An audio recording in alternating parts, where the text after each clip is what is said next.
नमस्कार। श्रीमद् भागवत गीता के द्वितीय अध्याय के 26वें श्लोक में श्री कृष्ण अर्जुन को आत्मा की सत्ता की प्रकृति के संबंध में कुछ अन्य प्रचलित स्पष्टीकरण देते हैं।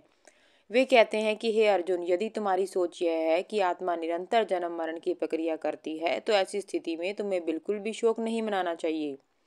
इस श्लोक में भगवान अर्जुन को महाबाहो कहकर संबोधित करते हैं। इस श्लोक को हम भारत में प्रचलित दार्शनिक विचारधाराओं के आधार पर समझने की कोशिश करेंगे। भारतीय दर्शन को 6 दर्शनों में बांटा गया है: अद्वैतवाद, द्वैतवाद, विशिष्टाद्वैतवाद, विशुद्धाद्वैतवाद, द्वैताद्वैतवाद और अचिंत्य भेदा भेदभाव। ये समस्त दर्शन शास्त्र आत्मा को शाश्वत अपरिवर्तनशील मानते हैं। भारतीय दर्शन शास्त्र के शेष 6 दर्शन वेदों की प्रामाणिकता को स्वीकार नहीं करते। चार्वाकवाद और बौद्धों के 4 दर्शन योगाचारवाद, माध्यमिकवाद, वैभाषिकवाद, स्वतांत्रिकवाद एवं जैन धर्म ऐसे दर्शन हैं जिनमें आत्मा की प्रकृति के संबंध में अलग अलग धारणाएं प्रचलित हैं। जैन धर्म के अनुसार आत्मा का आकार शरीर के आकार के अनुसार है, इसलिए एक जन्म से दूसरे जन्म में इसमें परिवर्तन होता है। बौद्ध धर्म के अनुसार आत्मा का स्थायी अस्तित्व नहीं है। इसके अनुसार एक जन्म से दूसरे जन्म में पुनर्जन्म की प्रक्रिया चलती रहती है। इससे आत्मा व मानव जाति निरंतर बनी रहती है।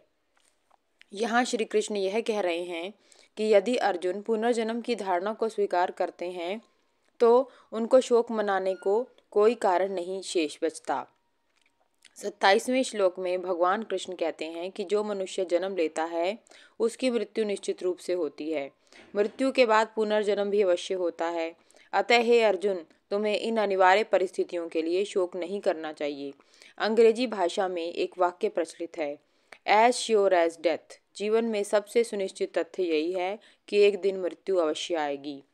पतंजलि के योग दर्शन में कहा गया है कि प्रत्येक मनुष्य में जीवित रहने की स्वाभाविक इच्छा रहती है और ऐसा होना लौकिक बुद्धि का लक्षण है। महाभारत काल में इससे संबंधित एक दृष्टांत है। जब पांडव निर्वासन काल में थे तो उन्हें एक बार प्यास लगी और वे एक कुएं के पास रुके।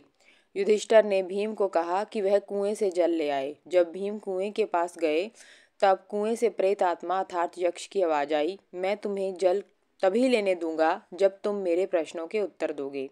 भीम उसकी तरफ ध्यान न देते हुए कुएं से जल निकालने लगे। तब उस प्रेत आत्मा ने भीम को कुएं के अंदर खींच लिया। जब भीम लौट कर न आए तो युधिष्ठिर ने अर्जुन को भीम को ढूंढने के लिए भेजा और जल लाने के लिए कहा। अर्जुन ने भी यक्ष की उपेक्षा की। यक्ष ने उसे भी कुएं में खींच लिया। इसी क्रम में नकुल व सहदेव गए और उन्होंने भी यक्ष की ओर ध्यान न देकर जल निकालने का प्रयत्न किया और उन्हें भी यक्ष ने कुएं में खींच लिया। अंत में युधिष्ठिर स्वयं कुएं पर गए और यक्ष ने उनसे कहा कि यदि तुम कुएं से जल लेना चाहते हो तो मेरे प्रश्नों का उत्तर देना होगा। युधिष्ठिर ने यक्ष के कई प्रश्नों के उत्तर दिए। उनमें से एक प्रश्न था, किम आश्चर्यम, अर्थात आश्चर्य की बात क्या है। युधिष्ठिर ने कहा कि प्रति क्षण लोग मृत्यु को प्राप्त कर रहे हैं, लेकिन जो जीवित हैं वे इस तथ्य को भली भांति देखते हुए भी नहीं समझ पा रहे हैं। वे यह नहीं सोचते कि एक दिन उन्हें भी मरना है। श्री कृष्ण इस श्लोक में यही बात अर्जुन को समझा रहे हैं कि एक दिन सभी के जीवन का आवश्यक रूप से अंत होना है। इसलिए बुद्धिमान व्यक्ति को मृत्यु का शोक नहीं मनाना चाहिए।